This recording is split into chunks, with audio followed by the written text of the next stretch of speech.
शरीर तो हमको आपको दिखाई दे रहा। जिस आत्मा के रक्षण की रक्षा की बात होती, ये आत्मा है कहाँ? इसका रूप रंग चेहरा क्या है? ये रहती कहाँ है? भाई शरीर तो हम लोग देख रहे हैं, शरीर के लिए सब कुछ किया जाता है। लेकिन जिस चीज को हम आप देख ही नहीं रहे हैं, संतों महात्माओं की स्पिरिचुअल लिटरेचर्स, जितने दुनिया में धर्म ग्रंथ तमाम महात्माओं ने संतों ने लिखा है, सब आत्मा की रक्षा को ही लक्ष्य करके लिखा गया, चाहे रामायण हो चाहे गीता हो। हमारे हिंदू धर्म में देखो, रामायण और गीता दो प्रमुख ग्रंथ इस समय सर्वमान्य हैं, सब लोग मानते हो। गीता में भी भगवान श्री कृष्ण जी महाराज ने अपने परम शिष्य अर्जुन को इंगित करते हुए, समझाते हुए हमको आपको सबको समझाने का प्रयास किया है। उन्होंने शरीर और आत्मा दो चीज अलग अलग बताया है। यानी हमारा ये जो जीवन है वर्तमान में, ये केवल शरीर ही नहीं है, दो चीजों के मेल से बना।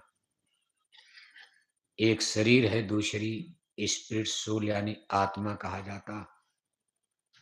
इसको आप इस तरह समझ सकते जैसे आपके घर में तमाम प्रकार के इंस्ट्रूमेंट, सिस्टम, मशीन, तमाम औजार है, कूलर है, फ्रिज है, फैन है, पंखा है, आटा चक्की मशीन भी खरीद लाए, पंपिंग सेट भी आपने खरीद लिया, एसी भी खरीद लिया।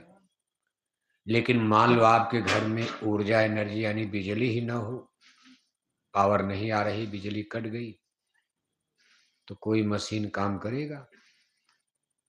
न आपको पंखा हवा देगा, आटा चक्की मशीन आटा भी नहीं बनाएगी, न आपका एसी आपके कमरे को ठंडा करेगा, न आपका पंपिंग सेट समरसेबिल जमीन से पानी निकाल पाएगा।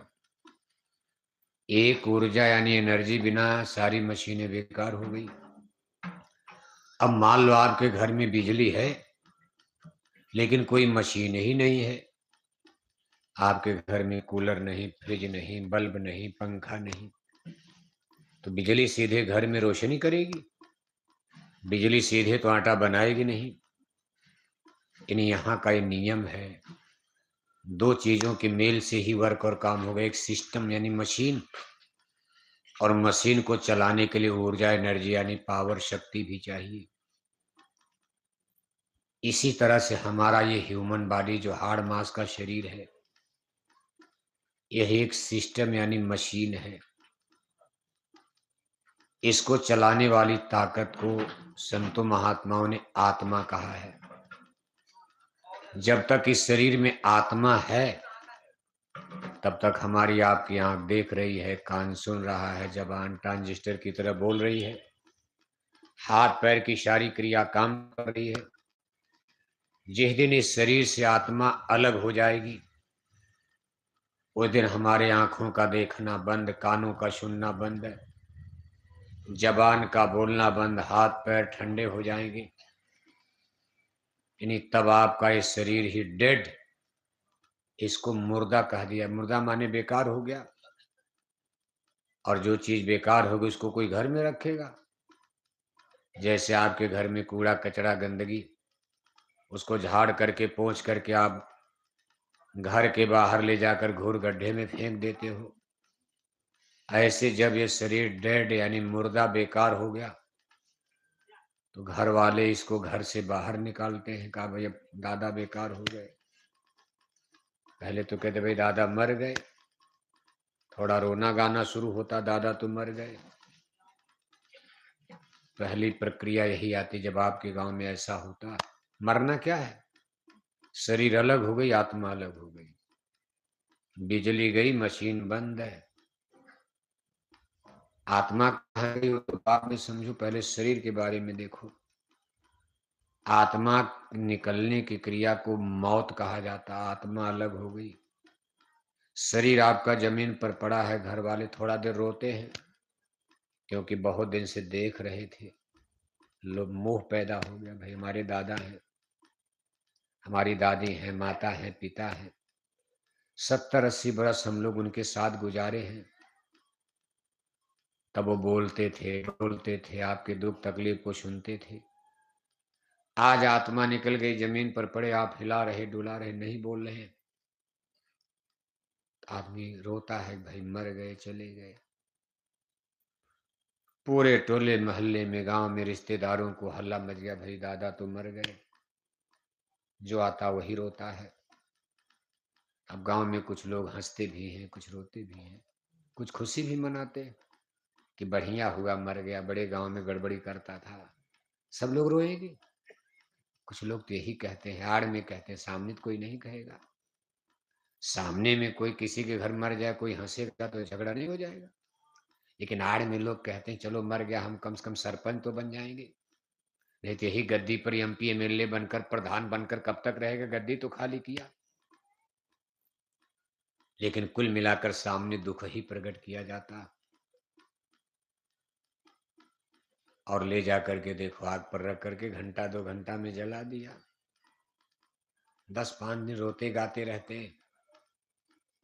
इसके बाद हिंदू धर्म में, अपने हिंदुइज्म में 13 दिन बीता तो ब्रह्मभोज तिरही का आयोजन किया जाता।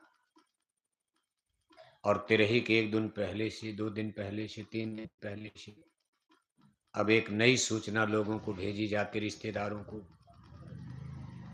कि हमारे पूजनीय दादाजी का क्या हो गया, क्या हो गया, स्वर्गवास हो गया। नहीं कोई दुख की बात, अब रोना मत। एक नई सूचना मिल गई। पहले तो हल्ला मचा कि मर गए, रोने लगे। अब दूसरी सूचना देखो, हिंदू लोग, चूंकि यहाँ कोई मुसलमान भाई तो है नहीं, और अभी मुसलमानों को समझाने का समय भी नहीं है। अभी तो भारत के हिंदुओं को समझाया जा रहा है जय गुरुदेव मिशन की तरफ से। क्योंकि जय गुरुदेव मिशन का जो संदेश है, ये वेजिटेरियन लाइफ सिस्टम का संदेश है, शाकाहार का। आगे आप समझोगे शाकाहारी धर्म ही सनातन है।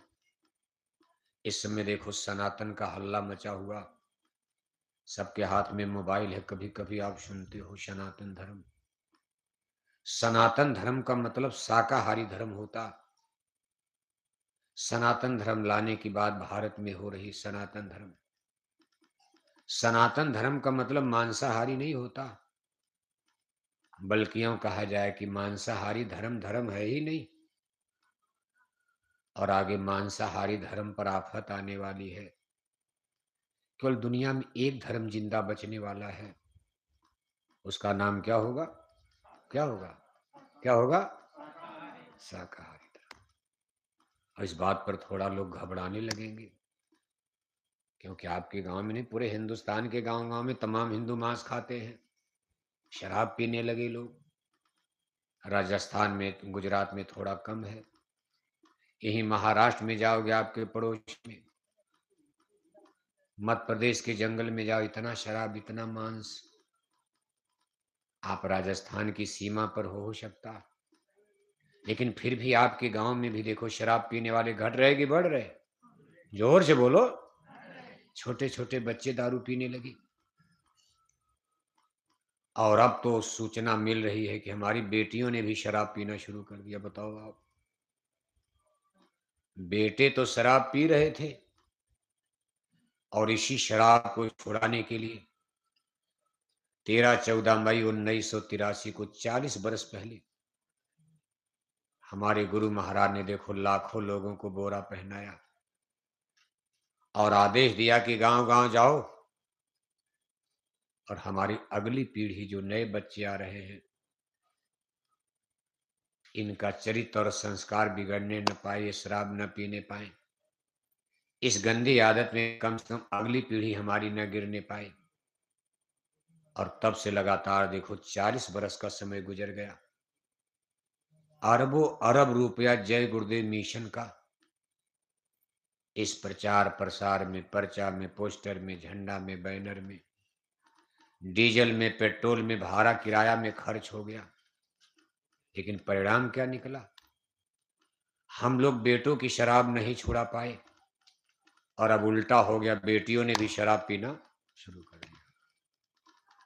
अभी गांव में तो कम, लेकिन भारत के बड़े बड़े सुपर सिटी, जो बड़े बड़े शहर हैं, जहां बड़े बड़े यूनिवर्सिटीज यानी विद्यालय, स्कूल, महाविद्यालय, विश्वविद्यालय, यूनिवर्सिटी का मतलब ज्ञान का सबसे बड़ा केंद्र स्कूल, जैसे बंगलौर, हैदराबाद, चेन्नई, बंबई, दिल्ली।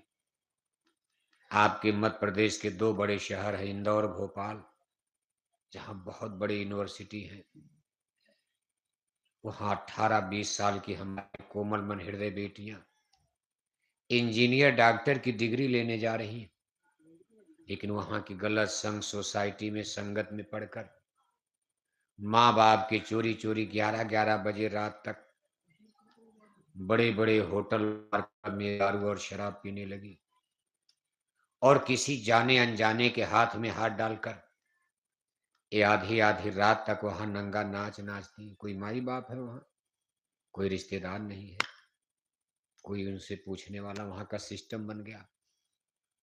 इसको वहां बुरा नहीं माना, गांव में तो बुरा माना जाएगा। 18-20 साल की बेटी, माँ बाप चौकट के बाहर नहीं जाने देना चाहते गांव में। अगर बेटी कहीं दिन में भी जा रही तो माँ बाप कहते भाई देखो कहाँ जाती है, ये कहाँ दिन भर घूमती रहती, किससे बात करती है।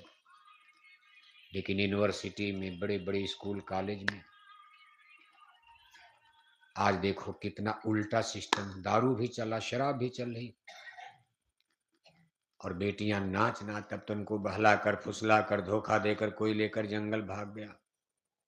बूढ़े माँ बाप को गांव में पता चलता बेटी तो यूनिवर्सिटी से गायब हो गई। पुलिस में एफआईआर होता, 6 महीने तक हो जाया, नहीं मिली बेटी।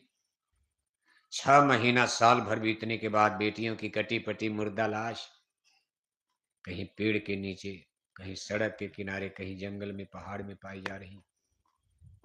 ये वर्तमान का दृश्य हमारे आपके सामने घटना घट रही है, जबकि हम लोग पढ़े लिखे हो गए।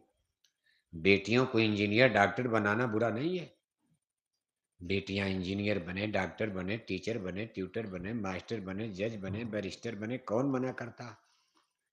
लेकिन कभी आप इस पर विचार करते हो कि अगर भारत की धर्म धरती पर बेटियों ने शराब पीना शुरू कर दिया तो धर्म कर्म कभी बचने वाला है?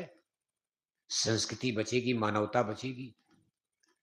घर परिवार समाज में कितना करप्शन, बुराई, भ्रष्टाचार फैल जाएगा, फिर हम लोग धर्म को नहीं बचा पाएंगे। ये धर्म नहीं जो आप कर रहे हो।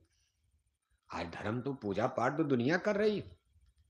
हिंदू लोग देखो मंदिर में टन टन घंटी घंटा बजाए जा रहे, हरे रामा हरे कृष्णा कीर्तन गाए जा रहे, अखंड रामायण पढ़े जा रहे, चंदन तिलक टीका लगाए जा रहे, जय श्री राम नारा लगाए जा रहे, और 1-1 किलो मछली खाए जा रहे, 1-1 किलो अंडा खाए जा रहे, 10-10 बोतल दारू शराब पिए। कौन सा धर्म खड़ा कर दिया? ये धर्म है? सब लोग बैठे हो, सब राम है, किसको मानते हो? आप भी मानते हो, हम भी मानते हैं। राम ने भी गुरु को माना, हमने भी गुरु को माना। भगवान राम गुरु नहीं मानते थे? भारत का कोई विद्वान बताएगा? आप क्या बताओगे? हम भारत के बड़े बड़े आचार्य, प्राचार्य, शंकराचार्य को चलन करते हैं। क्या भगवान राम ने गुरु और संतों का सम्मान नहीं किया? रामायण कह रहे कि प्रात काल उठ के रघुनाथा, तो मात पिता गुरु नामै माता। सुबह उठ करके भगवान राम भी सबसे पहले गुरु को प्रणाम करते थे। भगवान जोगेश्वर श्री कृष्ण जी उज्जैनी नगरी में जाकर संदीपनी ऋषि को गुरु बनाया, उनके चरणों में अपने सर को झुका दिया। इस संसार का नियम, बिना मास्टर के क्या हिंदी अंग्रेजी पढ़ोगे आप? अगर कोई मास्टर न मेरे स्कूल की दीवार पढ़ाएगी, कंकड़ पत्थर आपको अंग्रेजी पढ़ाएगा?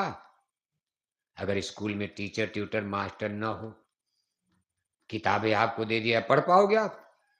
इसीलिए कहा गुरुबिन होई न ज्ञान। गुरु के बिना कभी कोई विद्या ज्ञान नहीं मिल सकता। इसलिए गुरु का सम्मान जब राम और कृष्ण को करना पड़ा, हमको आपको भी करना चाहिए। लेकिन हम आप आडंबर अंधविश्वास में भटक गए, धर्म की ऐसी तैसी कर डाला लोगों ने, नाना गुरु नाना पंथ, नाने संप्रदाय, नाना प्रकार के मजहब, ये सब बना कर लाइन। और आज स्थिति ये है कि जिसके जो मन में आया वही धर्म हो गया। न कोई गुरु से पूछ रहा, न कोई संतों से, कोई महाराज ये रास्ता सही है कि गलत है। मास्टर से पढ़ोगे तब तो समझ में आएगा कि भाई हम सही कर रहे कि गलत कर, कौन बताएगा आपको। और आज दुनिया आडंबर पाखंड अंधविश्वास में बही चली जा रही। गोस्वामी महाराज देखो रामायण में 600 बरस पहले आज के वर्तमान धर्म के बारे में हमारा जो रिलीजियस सिस्टम, कैसा धर्म दुनिया में खड़ा होगा आडंबर पाखंड का, अंधविश्वास का, अज्ञान का। कहा रामायण में लिख करके गए, कहा हरित भूमिर्त निशंकुल समुझ परे नहीं पंथ है, तिमि विवाद पाखंड ते लुप्त भय सदग्रंथ। कहा ऐसा घनघोर कलयुग आ गया 600 बरस पहले रामायण में।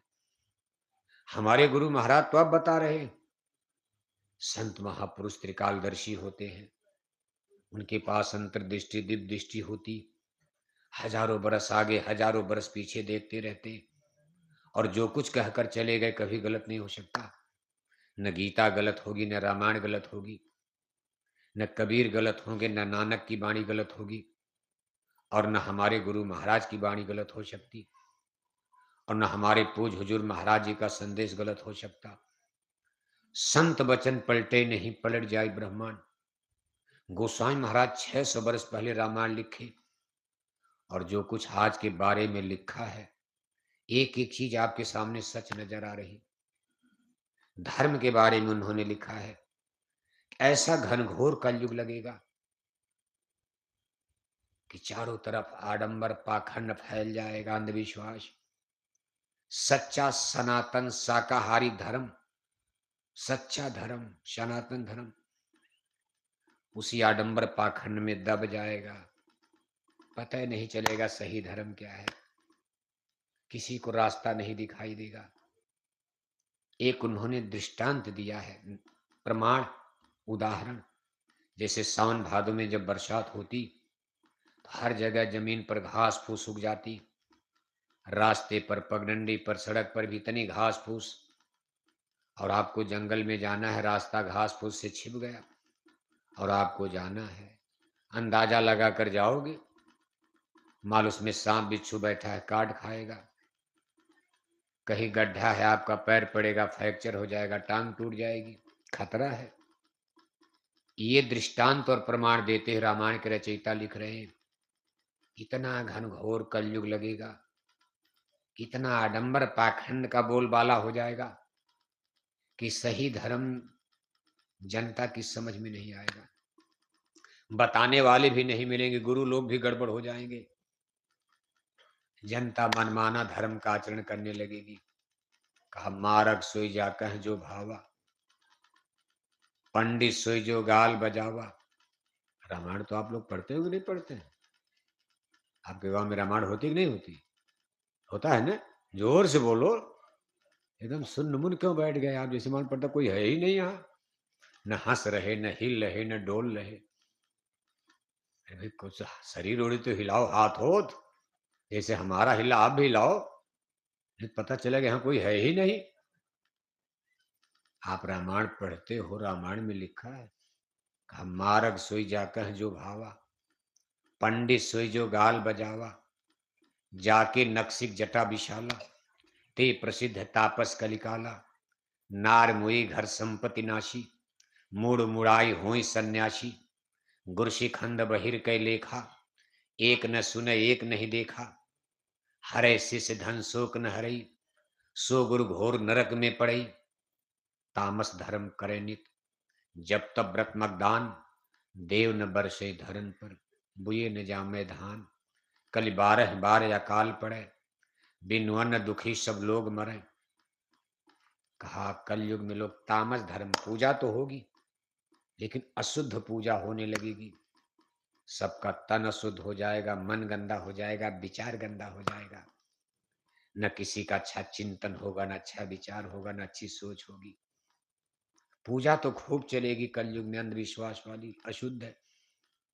हमारे गुरु महाराज कभी कभी सत्संग में एक दृष्टांत देते थे। नदी के किनारे एक नदी थी, नदी के तट पर एक देवी का मंदिर बड़ा सुंदर बना था। नवरात्रि के महीने में वहां 9 दिन की खूब पूजा धूमधाम से होती थी। इलाके की जनता वहां हजारों हजारों की संख्या में जाती थी। काहे परेशान है? ठीक है बच्चा, रख दीजिए, आप मौन हो, बैठ जाइए आप। फूल बतासा लेकर मंदिर में पूजा। नवरात्रि में लोग व्रत रहते, हिंदू लोग, और देवी देवताओं के मंदिर में कहीं पूजा हो रही, कहीं कुछ हो रहा, कहीं कीर्तन हो रहा, और उस देवी के मंदिर में लोग फूल बताशा लेकर बराबर।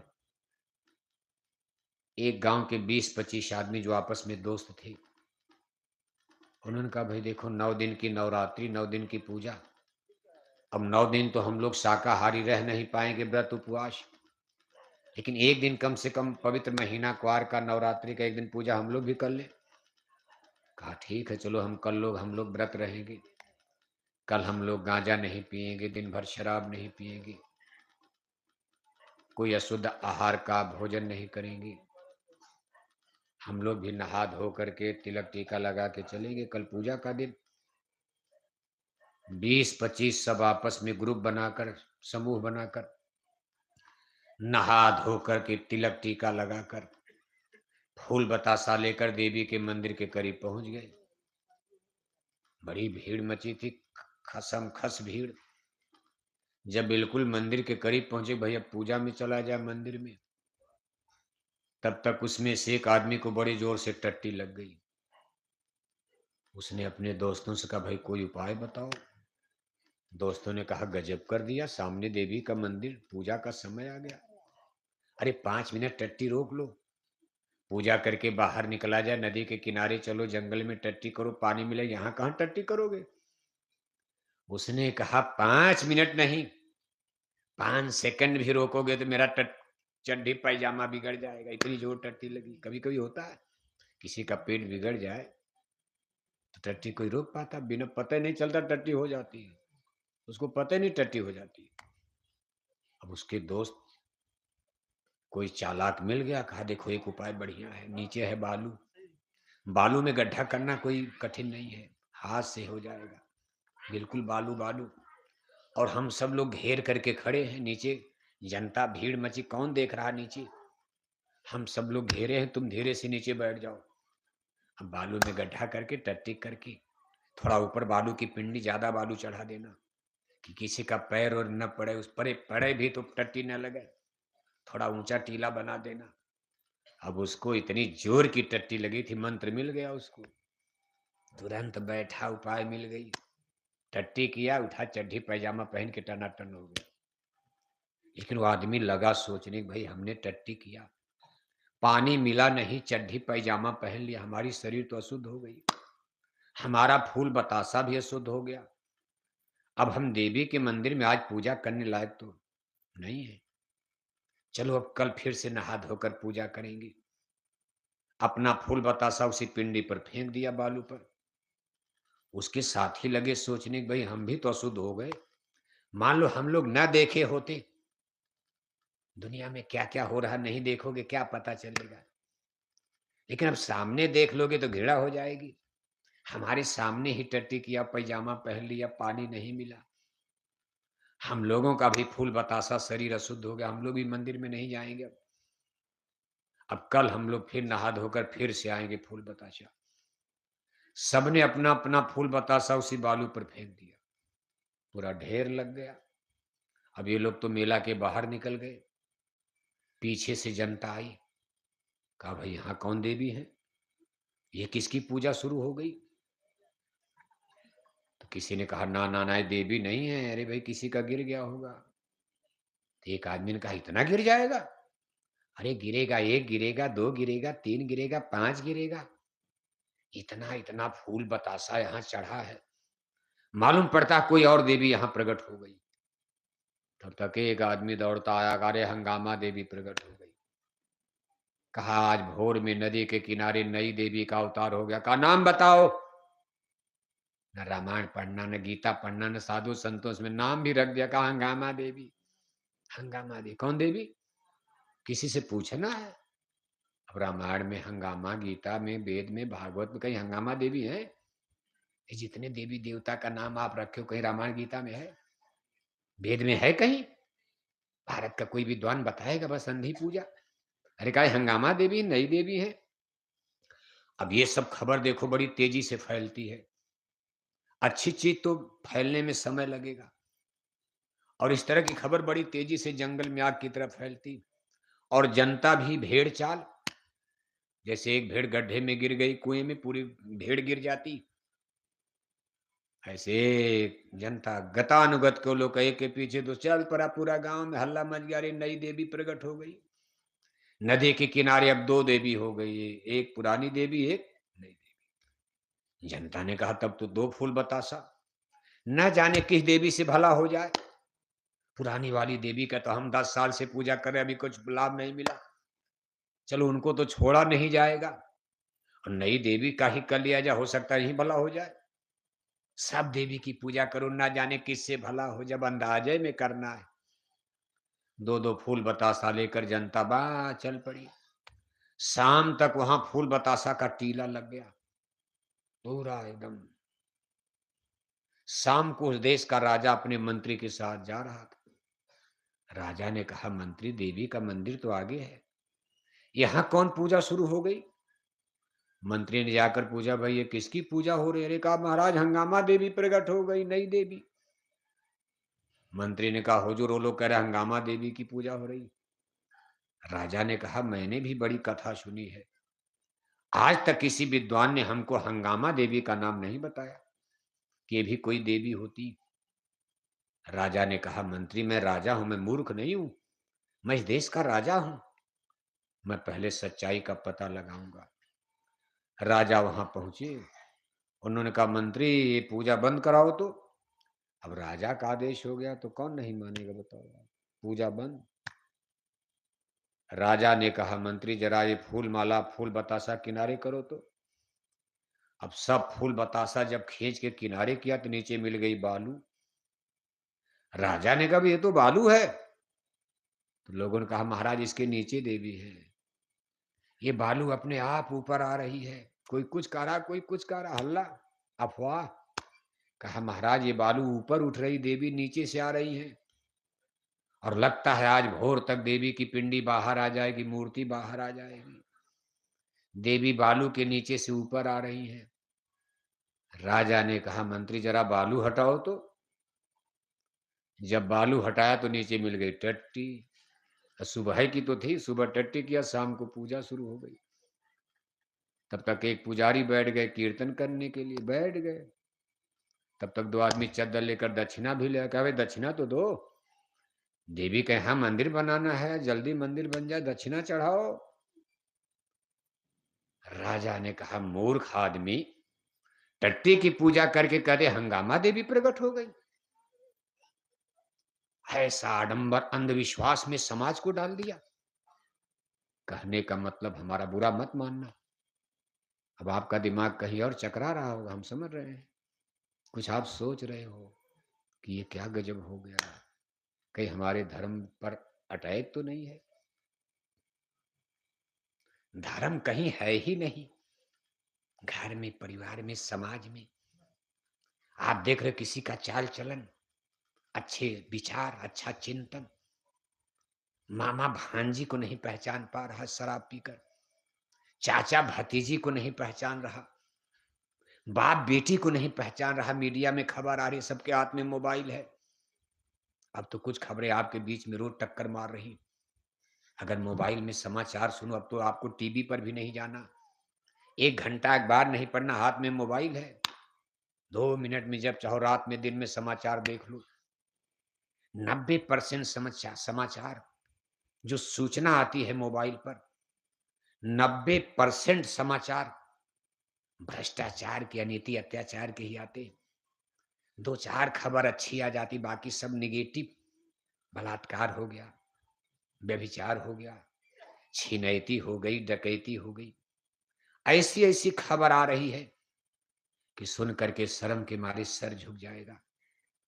अभी 2-3 हफ्ते पहले देखो महाराष्ट्र से एक खबर आई कि 6 बरस की बेटी, 7 बरस की बच्ची स्कूल में पढ़ रही है। एक ही स्कूल में 6 बरस उम्र, 7 क्या उम्र है बताओ? 6 बरस 7 बरस कोई उम्र होती? 6 बरस 7 बरस की बेटी और उसी स्कूल का 40 बरस का कर्मचारी बाथरूम में ले जाकर उनके साथ दुर्व्यवहार करता है। बेटियां रोते घर जाती, हंगामा मच गया। मतलब जो खबर आपके सामने आ गई वही तो जानोगे आप। आज देश की, भारत देश की स्थिति यह है, 1 मिनट में एक बलात्कार हो रहा। बलात्कार, बेटियां रोती हैं। अगर कह दिया दादा आप हमारे गांव के बाबा हो, आप हमारे साथ, आप बुढ़े हो, बेटी नाबालिग है और बलात्कार हो रहा, अगर कह दिया अरे बाबा आप कह रहे तुमने मुझको पहचान लिया, जंगल में चाकू से, तलवार से गला दबा के मार डालते, घर जाकर भेद बता देगी। हत्या भी हो रही है कि तो हमको पहचान गई, घर में जाकर गांव में हल्ला मचाएगी, इसलिए मर्डर कर दिया जाता, कत्ल कर दिया जाता। अब आप कौन सा धर्म करो यही समझ में नहीं आ रहा। जब आदमी का मन इतना गंदा हो गया कि आंखों में लाज शर्म हया नहीं है, आंखों में मां बहन बेटी की पहचान नहीं रह गई, आंखों में पवित्र किरणें ही नहीं है, तो हमारा आपका धर्म कर्म सब बेकार हो गया, पढ़ाई लिखाई सब बेकार है। हिंदी बोलो बेकार, अंग्रेजी बोलो बेकार, इंजीनियर बनो, डॉक्टर बनो। बड़े बड़े स्कूल कॉलेज यूनिवर्सिटी में पढ़े लिखे लोग ऐसी ऐसी घटनाओं को अंजाम, कोई अनपढ़ गवार नहीं, सब लोग इंटेलेक्चुअल हैं, सब लोग ग्रेजुएट हैं। आज के जमाने में कोई अनपढ़ गवार नहीं है। पढ़े लिखे समाज में आज दुनिया कहां पहुंच गई। आदमी का बनाया जहाज चंदा मामा पर जा रहा। इंटरनेट, कंप्यूटर, मोबाइल का युग, साइंस विज्ञान का इतना डेवलप, हम कहते भाई हम बड़ी तरक्की कर गए। और आज आचरण के नाम पर, चरित्र के नाम पर, धर्म कर्म के नाम पर मनुष्य जानवर से भी खराब होता जा रहा। और अगर इसको न रोका गया, न समझाया गया, न बताया गया, अगर गांव गांव सत्संग न खड़ा किया गया, तो कोई धर्म को अब बचा नहीं सकता। सत्संग ही बचाएगा। हिंदी अंग्रेजी तो नहीं बचा पाएगी। Physics, chemistry, math, algebra, zoology, botany, कहा बीए में पास और लिए दिए साहब। जब इंजीनियर बनकर दारू पीना है, डॉक्टर बनकर शराब पीना है, क्या धर्म बचेगा बताओ आप। डिग्री तो ठीक है, लेकिन शराब तो ना पीते पढ़े लिखे लोग, लेकिन पढ़े लिखे इंजीनियर, डॉक्टर, जहां देख मास्टर, प्रिंसिपल, प्रोफेसर, और उनकी नकल करके स्कूल कॉलेज में बच्चे बच्चियां भी दारू पीने लगे, सिगरेट पी रहे हैं स्कूल में ही। गाली गलौज, रगड़ा झगड़ा मचा हुआ है। कुल मिलाकर के जब तक मन नहीं निर्मल होगा, कपड़ा बढ़िया पहनकर क्या करोगी। कपड़ा तो सबसे सुंदर बेश्या पहनती, देखो आप, बेश्या कितना बढ़िया धोती साड़ी पहनती, सोने की माला पहनती, चेहरा हरा शक्ल, उसको दिन भर यही करना, कोई खेती करनी, कोई इसको नौकरी चाकरी करनी। बेश्या का काम दिन भर सजना धजना, दिन भर नहाना धोना, क्रीम पाउडर लगाकर टनाटन, देखने में लगे कोई राज रानी है। बेश्या देखने में लगती कोई महारानी है। लेकिन जब आपको पता चलेगा ये बेश्या है, उसके प्रति आपका भाव बिगड़ जाएगा। अरे ये बेश्या है, हटाओ इसको। सुंदर है लेकिन कर्म उसका सुंदर नहीं है। आदमी कर्म से ही महान माना जाता। जब हमारा कर्म बिगड़ जाएगा, धर्म क्या करोगे आप। आज कर्म तो सबके गंदे हो रहे। और कर्म क्यों गंदा होता है। जब मन गंदा होगा तब आदमी सही काम कर ही नहीं सकता। मन क्यों गंदा होता है। जब हम आप अशुद्ध आहार का सेवन करेंगे, हमारा भोजन गलत होगा, खान पान गलत होगा। जैसे कोई घर आपके गांव में ऐसा है जिस घर में एक बच्चे से लेकर बूढ़े तक शराब नहीं पीते, उस घर में कोई बीड़ी नहीं पीता, उस घर में कोई गांजा नहीं पीता, बच्चे से लेकर बूढ़े तक। उस घर में आप जाओगे, आपको चाल चलन उस घर परिवार का, रगड़ा झगड़ा कम रहेगा। आप कहोगे भाई बड़े अच्छे लोग हैं। और एक ऐसा घर आपके गांव में मिल जाएगा, खोजो आप। एक ऐसा घर जिसमें बेटा भी शराब पीता, बुढ़ा बाप भी शराब पीता, जय भाई तय भाई दारू पीते। आप देखो शाम को उस घर में रोज झगड़ा होता। बेटा शराब पी के आया, बाप को गाली, बाप शराब पी कर के आया, बेटे को गाली, बीच में माँ आ गई समझाने, उस पर थप्पड़ मार दिया, बीच में पत्नी समझाने आ गई, पत्नी को डंडा मार दिया। 1 घंटा तो झगड़े होता है। इसलिए शराब से बुरा इस संसार में कुछ नहीं माना गया। जय गुरुदेव मिशन की तरफ से आपका धर्म बदलने की बात नहीं हो रही, इन मूलभूत बुराइयों से आपको निकालने की बात हो रही। आप पूजा करो, गंगा जमुना, कौन मना करता, लेकिन कम से कम वेजिटेरियन लाइफ सिस्टम नहीं पकड़ोगे तो कभी आपका मन शुद्ध पवित्र होगा ही नहीं। फिर भजन भक्ति क्या करोगे, नाम कमाई, शब्द कमाई, कोई भी स्पिरिचुअल एक्सपेरिमेंट। देखो, थोड़ा अंग्रेजी इसलिए बोलते, पढ़े लिखे भी लोग हैं। आप कहोगे महाराज गांव में अंग्रेजी क्यों बोल रहे हो आप ना? मोबाइल देखो, मशीन लगी, हजारों लोग सुनते हैं, कभी कभी 2-2, 3-3 लाख लोग। आप ही नहीं सुन रहे हो, लंदन अमेरिका तक लोग सुनते हैं, सुनने वाले लाखों की, लाख लाख की संख्या में। आज आपके गांव का नाम देश विदेश तक जा रहा, और इस मोबाइल में रहेगा। जब बटन दबाओगे कभी भी, आज गांव में क्या बोला गया, शाम को इस गांव में, ये सब इसमें आएगा। इसलिए ये मत सोचना कि नहीं गांव में अंग्रेजी की क्या जरूरत है। अंग्रेजी गांव वाले भी कुछ ना कुछ बच्चे तो ही हैं। क्यों विष्णु जी, आप तो खुद ही जानते हैं अंग्रेजी, हैं? थोड़ा बहुत तो जानते हो आप। नहीं तो कहोगे साधु लोग पागले होते हैं, साधु लोग को जानते नहीं, केवल गप मारते रहते हैं। यानी कोई भी आध्यात्मिक साधना, उपासना करने के लिए आपको अपने मन को सुंदर बनाना पड़ेगा, तभी आप भगवान को पा सकते हो, मोक्ष मुक्ति मिलेगी।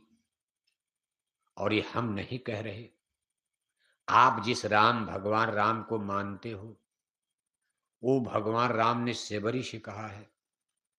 सेबरी ने कहा, प्रभु मैं स्त्री जाति की हूं, और स्त्री में मेरी नीच जाति, अधम जाति है, मैं जात की भीलनी हूं, अशुद्ध हूं।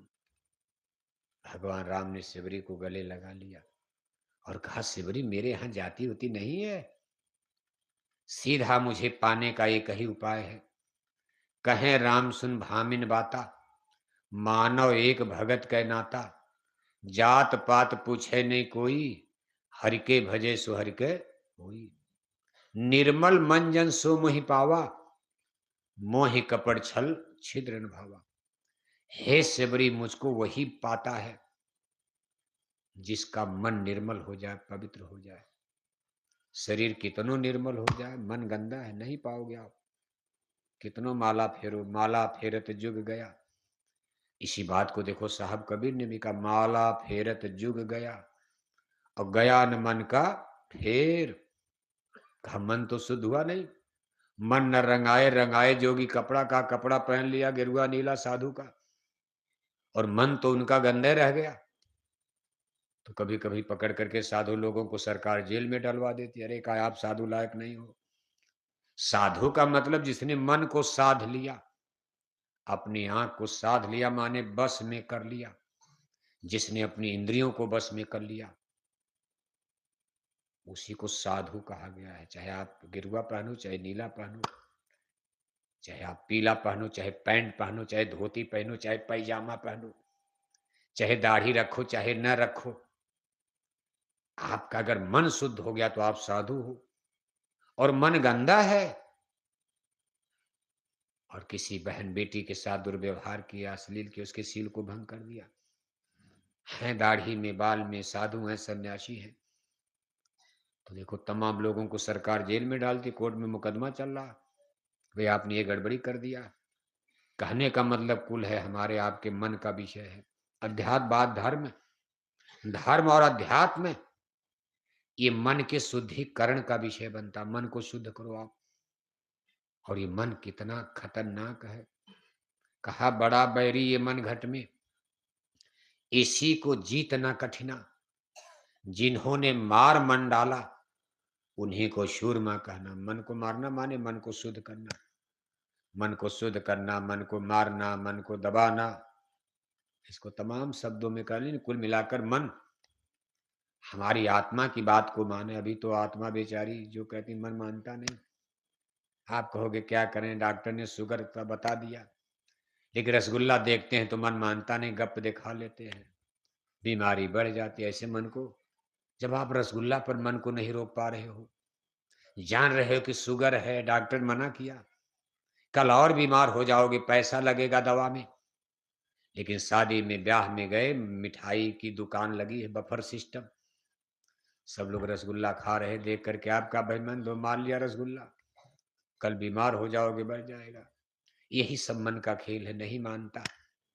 किसी की बहन बेटी देख रहा, गांव की बहन है, बेटी है, लेकिन मन उधर भाग रहा, वासना जाग गई, उसके अंदर विकार पैदा हो गए, उसकी प्रति दृष्टि खराब हो गई। अंत में आदमी देखो गड्ढे में गिर जाता, मन ले जाके, यही मन का है। अब इस चीज को रोकने की शक्ति हमारे आपके अंदर आ जाए कि ना, ये बहन है, बेटी है, उधर देखना नहीं, देखो भी तो माँ बहन के रूप में देखो। किसी भी स्त्री को देखो तो उसको मातृशक्ति के रूप में, बहन बेटी के रूप में, माँ के रूप में देखो। अगर इतना मन में ताकत आ गई, समझो मन शुद्ध हो गया। और अगर मन आपका भाग रहा, मोटरसाइकिल चला रहे, किसी की बहन बेटी देख लिया, सड़क पर टुकुर टुकुर देख रहे हैं, ध्यान उधर चला गया, तब तक एक्सीडेंट हो जाता। बड़े बड़े तमाम साधु लोगों का हाल बता रहे हैं, जब तक वार्ड में न चली जाए टुकुर टुकुर देख रहे हैं। जब उनके घर में भी बहन बेटियां हैं, लेकिन दूसरे की देखता आदमी, ये मन की गंदगी मानी जाएगी, मन निर्मल नहीं है। इसी को निर्मल करने के लिए धर्म बना, अध्यात्म है, पूजा पाठ भजन भक्ति। क्योंकि बिना मन के निर्मल ही भगवान मिले। और मन कितना खतरनाक, इस संसार में जितना रगड़ा झगड़ा देख रहे, सब मन का ही खेल है। जो मन सास के अंदर, वही मन बहू के अंदर। सास के भी मन में गुस्सा, बहू के मन में भी गुस्सा।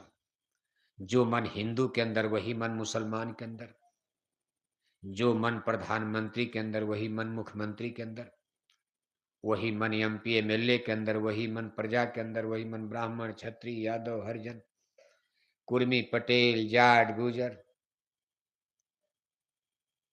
चाहे किसी भी जाति में धर्म में आप बंटे हो, लेकिन मन तो सबका एक ही। सबके अंदर काम क्रोध लोभ मोह अहंकार, धन को देखकर लालच, मोह ममता, बाल बच्चों के लिए ज्यादा से ज्यादा कमाया जाए, सब चाहते हैं। हिंदू ही नहीं, मुसलमान भी चाहते, मुसलमान नहीं हिंदू भी चाहते। कामने को देखकर कामना पैदा होती, विकार पैदा होता। सुंदरता को देखकर सबके अंदर विकार है। इसी को हमको आपको धोना है। और कहा गुरबिन मैलो मन को धोई। कभी बिना गुरु की इस मैले मन को कोई धो नहीं सकता। संसार में कोई उपाय नहीं है। इसीलिए तो गुरु की महिमा गाई गई।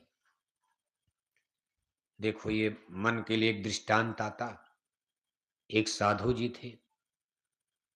एक बार सुबह सुबह जंगल के रास्ते से चले जा रहे, उनके अंदर एक विचार आया अपने मन के बारे में। अपने मन से कहने लगे, मन, मैंने तेरी बड़ी महिमा सुनी है। तूने बड़े बड़े ऋषि मुनियों की मट्टी पलीत कर दिया। बड़े बड़े ऋषि मुनियों को तूने गड्ढे में डाल दिया। हे मन, तू आज अपनी कुछ शक्ति हमको दिखाओ। मन ने कहा, ठहर जाए, अभी मैं दिखाता हूं। आगे गए थे, एक हलवाई की दुकान थी। सुबह सुबह समय गरम गरम जलेबी बन रही थी। महात्मा जी ने मंजन किया और दुकानदार से कहे, भाई कुछ हमको जलेबी दे दो, नाश्ता कर लें। दुकानदार जलेबी तौल के दिया, महात्मा जी खाने लगे। इधर जलेबी तौलते समय दुकानदार के हाथ में, अंगुली में कुछ जलेबी का सीड़ा लग गया, चीनी का। तो उसने ऐसे दीवार में रगड़ दिया, पोंछ दिया, तो उस पर एक मक्खी आकर के भोजन करने लगी।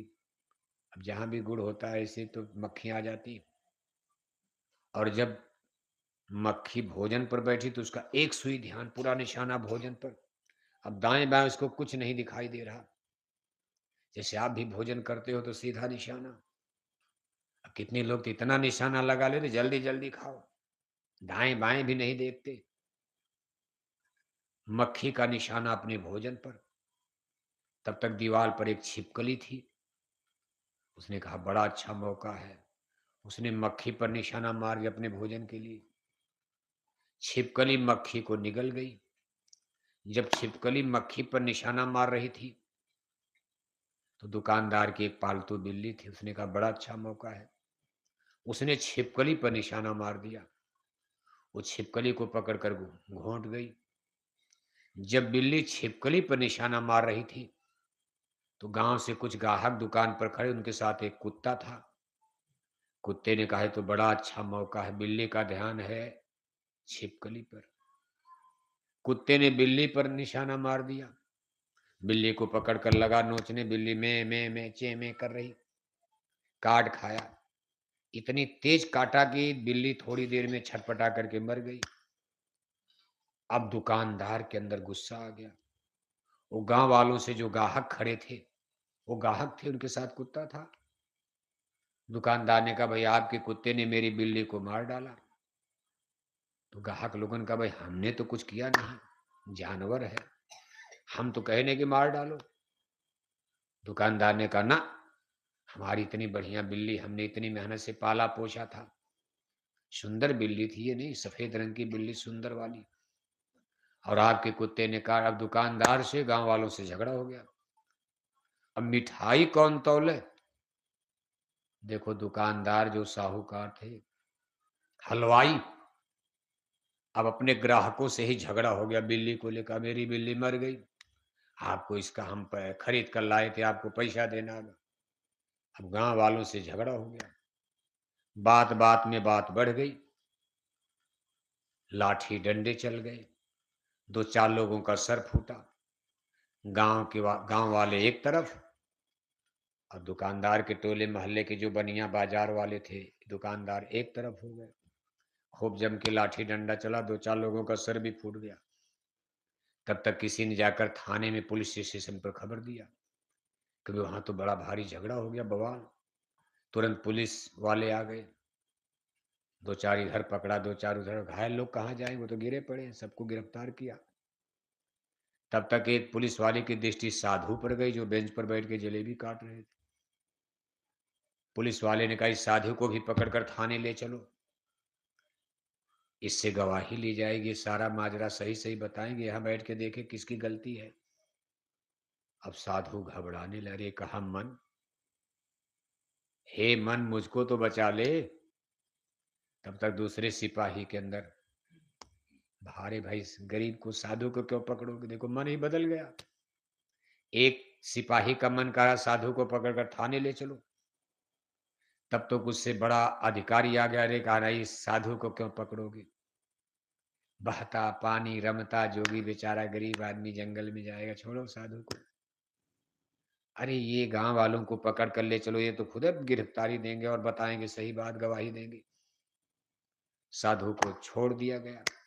साधु जोर से वहां से भागे और रास्ते में कहने लगे, मन तू तो बड़ा खतरनाक है, तू तो 1 मिनट के अंदर विश्व युद्ध करवा देगा। 1 मिनट के अंदर दुनिया को राख करवा सकता। एक प्रधानमंत्री की खोपड़ी पर तू चढ़ जा, और एक परमाणु बम कोई प्रधानमंत्री किसी देश पर गिरा दे, तो दूसरा प्रधानमंत्री इस पर गिराएगा, तब तक तीसरा चौथा घुस जाएगा, विश्व युद्ध हो जाएगा, देर क्या लगेगी? यानी जो मन मक्खी के अंदर, आप सुनते हो भाई, कई जन्म भाई कीट पतंगा, कई जन्म गजमीन कुरंगा, कई जन्म पक्षी सृपजोइया, कई जन्म हैबर भी खोइया। आत्मा चार खान 84 में, कीड़े मकोड़े पशु पक्षी। जब आत्मा जाती है तो मन भी जाता है। इन्हें कि मन बदल जाएगा। आत्मा और मन की दोस्ती, ये बड़ी पुरानी दोस्ती है। इस मृत्यु लोक में मां के गर्भ में आने के पहले ही आत्मा और मन की दोस्ती यूनिवर्स में, ब्रह्मांड में, कई मंडल ऊंचाई पर, यह आपका पिंड लोक है, स्थूल जगत, 5 तत्वों की रचना है। इसके ऊपर दूसरी रचना अंडी लोक, जिसमें देवी देवता, ब्रह्मा विष्णु शिव का थाना है। उसके ऊपर सूक्ष्म लोक है, जिसमें ईश्वर पुरुष रहते हैं। उसके ऊपर ब्रह्म पुरुष का देश, गगनमंड त्रिकुटी। इस गगनमंड त्रिकुटी मुकाम से मन, चूंकि आत्मा ऊपर से आई, जिसको सूरत कहते हैं। सूरत कोई जमीन से नीचे से नहीं आई। इस ऊपरी मंजिल से उतरते समय मन वहां मिल गया और सूरत और मन एक साथ इस मृत्यु लोक में आकर के जब इस तन पिंड पिजड़े में स्थान ग्रहण किया, तो सूरत यानी आत्मा तन मन के पिजड़े में देखो फंस गई। तन तो यहां बना, लेकिन मन ऊपर ही लग गया था पीछे पीछे। अब जहां जहां आत्मा जाएगी, गाय में, बैल में, कुत्ता में, बिल्ला में, सबके साथ ये मन भी जाएगा और हर जगह यही खेल करता। चिड़िया, पक्षी, जानवर, पशु पक्षी, गाय, बैल, कुत्ता, बिल्ला, सबके अंदर वासना होती। सब बच्चा बच्ची पैदा करते। अपने बच्चों से सबको प्यार होता, आदमी ही नहीं, जानवर में सबसे खराब कुतिया होती। आप कुतिया के बच्चे को लेकर कुएं में कूद जाओ, अपने बच्चे के लिए कुतिया भी कुएं में कूद जाएगी। चिड़िया के बच्चे को पकड़ कर ले जाओ, चिड़िया चो चो चो को पीछे पीछे कर तो नहीं कुछ पाएगी, लेकिन अपने बच्चे के लिए चिड़िया भी देखो चू चू करके पीछे पीछे दौड़ेगी। सबके अंदर वो मन काम करता है, शक्ति, ईश्वरी शक्ति, सत्ता, मन। इसी मन ने सारे संसार को रौंद दिया है। कहा काल लाए तन मन में घेरा, दुख पाए तुम बहुत घनेरा। महापुरुष कहते भाई आप काल में, इस संसार में काल ने आपको तन मन के पिजड़े में बंद कर दिया। किसको बंद कर दिया? आत्मा को, स्पिरिट को, जिसको संतों ने सूरत कहा। अब इसी में से आपको निकलना है। तन से निकलो, मन से निकलो, इस पिंड पिजड़े से निकलो और ऊपर ब्रह्मांड में चलो, तब तो आजादी मिलेगी, फ्री विल, फ्रीडम। इसी से निकालने के लिए, आजाद कराने के लिए संत, सतगुरु, मुर्शिद कामिल समय समय पर इस संसार में जन्म और अवतार लेते और यहाँ आकर के आवाज लगाते, भाई चलो अपने देश धाम है, अपने चलो भाई, पराए देश नहीं रहना। काम है अपना करो जाई, पराए काम नहीं फंसना। कहे जो दुनिया में काम करे तो पराया है, यहाँ आपका कुछ नहीं है।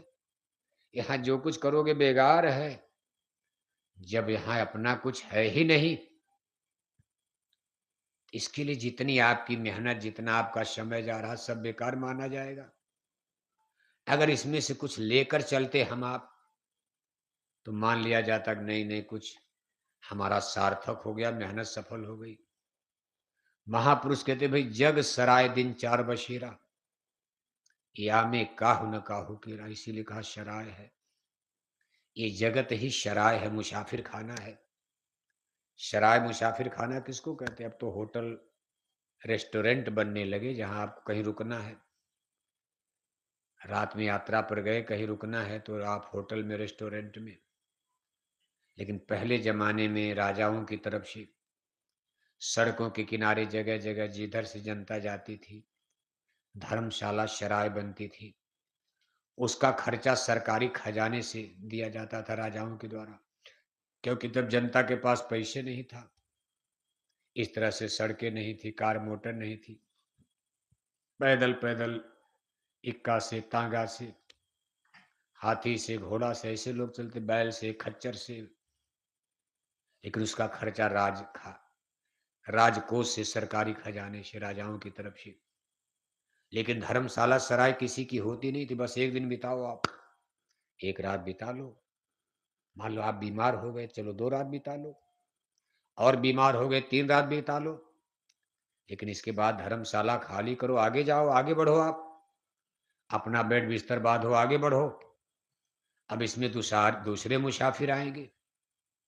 2 रात उन्होंने बिताई, कहा भाई आप भी डेरा कुछ करो, तीसरे मुसाफिर आएंगे। ये दृष्टांत और प्रमाण देते हुए गुरु महाराज कहते हैं, ये संसार इसी तरह का धर्मशाला शराय है। हमारे आपके पहले मानव जाति की अनगिनत पीढ़ियों ने जन्म लिया। वो भी कहते थे भाई ये ज्वार का खेत हमारा है, ये सोयाबीन का खेत हमारा है, ये बगीचा हमारा है, पहाड़ हमारा है। हमारा हमारा करते करते वो लोग चले गए। अब आप वही कह रहे हो कि ये जमीन हमारी, वही जमीन तो है, वही चित्तौड़ है, वही मेवाड़ चित्तौड़ का किला है, देखो आप, पहाड़ है, आज उसका कोई मतलब नहीं रह गया। लेकिन एक ज़माना था इसी चित्तौड़ के किले के लिए, बनवाया हिंदुओं ने। मुसलमान भारत में कहा, भई हमारा है। हिंदुओं ने कहा, नहीं, नहीं हम नहीं छोड़ेंगे, झगड़ा हो गया। कितने कत्ल कर दिए गए, कितने लोग चित्तौड़ के किले में मारे गए, सोचो आप। जिस समय बादशाह अकबर ने उस पर घेरा डाला है, अगल-बगल की जनता जाकर चित्तौड़ के किले में जान बचाने की, भाई किला में, लेकिन नहीं बच पाया। किले पर बादशाह अकबर का कब्जा हो गया। राणा उदय सिंह अपनी रानियों के साथ तो चले गए जंगल, बचा दिया लोगों ने, भाई महाराज आप चले जाइए, आप मर जाओगे तब फिर कौन बचाएगा, आप तो बचे रहो। बाकी बहुत बड़ा युद्ध हुआ है। और जब अकबर किले में घुसे तो सारी जनता दीन दुखी गरीब, कई दिन से रोटी नहीं मिली, अनाज खत्म हो गया, महीनों घेरा डाला था, बाहर से आना जाना बंद। और अकबर ने गुस्से में आदेश, जहां गए तो रानियों की चिता जल रही थी। सबने वहां देखो, जिसको आप जौहर कहते हो, ये चित्तौड़ के कितने जौहर, मामूली चीज है ये बात, आश्चर्य होता है। हजारों हजार छोटे मोटे ने बड़े बड़े लोग, पुरुष मार दिए गए लड़ाई में। और शाम होते होते उन्होंने जौहर कर लिया, दोपहर होते होते युद्ध खत्म हो गया। 12-1 बजे तक सारी सेना चित्तौड़ की मार दी गई। रानियों ने जौहर कर लिया, कूद करके आग में भस्म हो गई। और जब अकबर किले में घुसे अपनी मुगल फौज लेकर, तो उन्होंने गुस्से में आदेश दे दिया, कत्ल कर दो इनका। बताओ उनका क्या दोष था, तो गरीब लोग थे। शाम 6 दिन डूबते डूबते 30,000 लोग, बूढ़े जवान बच्चे औरत, बड़ी निर्दयता से बादशाह अकबर, जिनको द ग्रेट अकबर कहा जाता, ये अकबर के जीवन काल का बहुत बड़ा धब्बा है, उनके ऊपर कलंक है, इतिहास उनको ये कलंकित करता है। खैर बाद में अकबर सुधर गए, इसके बाद इस तरह की घटना को उन्होंने अंजाम नहीं, लेकिन घटना तो हो गई, लेकिन किसके लिए ये हुआ बताओ आप? उसी पहाड़ के लिए। कुछ ही किलोमीटर में छोटा सा पहाड़ है, हिमालय की तरह बड़ा नहीं है। चित्तौड़ तो आप देखे होंगे, आप उसी पहाड़ के लिए, क्या है वहां, जंगल है, पहाड़ है, और उसके लिए इतने लोग, केवल अकबर, ये तो हम उदाहरण दे रहे हैं। उसके पहले अलाउद्दीन खिलजी ने आक्रमण किया, रानी पद्मावती जलकर भस्म हो गई थी, राणा रतन सेन को गिरफ्तार करके खत्म, फिर युद्ध में मारे गए। कितनी कितनी लड़ाइयां होते होते आज किला, आज ये जंगल पहाड़ पे ही पड़ा है। ऐसे हमारे आपके बाप दादे भी मान लो, छोटे लोग गरीब लोग अपने अपने खेत के लिए लड़े मरे, कभी खेत हमारा है आपने ज्यादा लिया, हमारा कम का, हमारे घर के लिए लड़े। राजा लोग बड़े बड़े इलाके के लिए लड़ते थे, गरीब आदमी मेड़ के लिए लड़ रहे हैं, 1 फुट मेड़ के लिए। नहीं नहीं आप, हमारी मेड़ यहाँ है। एक भाई कह रहा, नहीं मेड़ यहाँ है, बस लाठी चल गई, डंडा चल गया, गोली चल जाती। जो जहां है लड़ रहा है। महापुरुष कहते, भाई किसके लिए लड़ रहे हो, इसमें कुछ आपका नहीं, सबको छोड़कर चलना है। ना घर मेरा ना घर तेरा, ये चिड़िया रैन बसेरा। एक दिन यहां से डेरा कूच करना, गिना गिना 4 दिन आपको रहना, कोई बहुत दिन रहना भी नहीं। अब इसमें इतने लोग बैठे हो, साल भर में जा सकते हो, 6 महीने में जा सकते हो, 2 दिन बाद जा सकते, कुछ पता है आपको? जाने की तारीख कुछ मालूम है? संडे होगा कि मंडे होगा, सावन होगा कि भादो होगा, जनवरी होगी कि फरवरी होगी, जाड़ा होगा कि गर्मी होगा, दिन होगा कि रात होगा, अस्पताल होगा कि घर होगा, किस रास्ते से कैसे आप जाओगे संसार से छोड़कर, कुछ पता नहीं है। जिंदगी ही नापायदार है, कुछ इसका आधार ही नहीं है।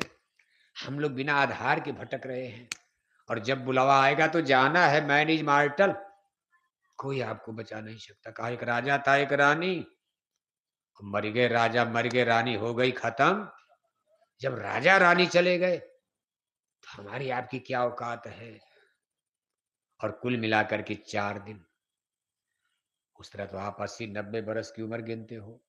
संत महात्मा अपनी भाषा में कहते, गिना गिनाया 4 दिन रहना, एक दिन जिस दिन माँ के गर्भ से जन्म हुआ, इसको ज़िंदगी का पहला दिन कहते हैं, अज्ञान अवस्था, अबोध अवस्था, शिशु अवस्था।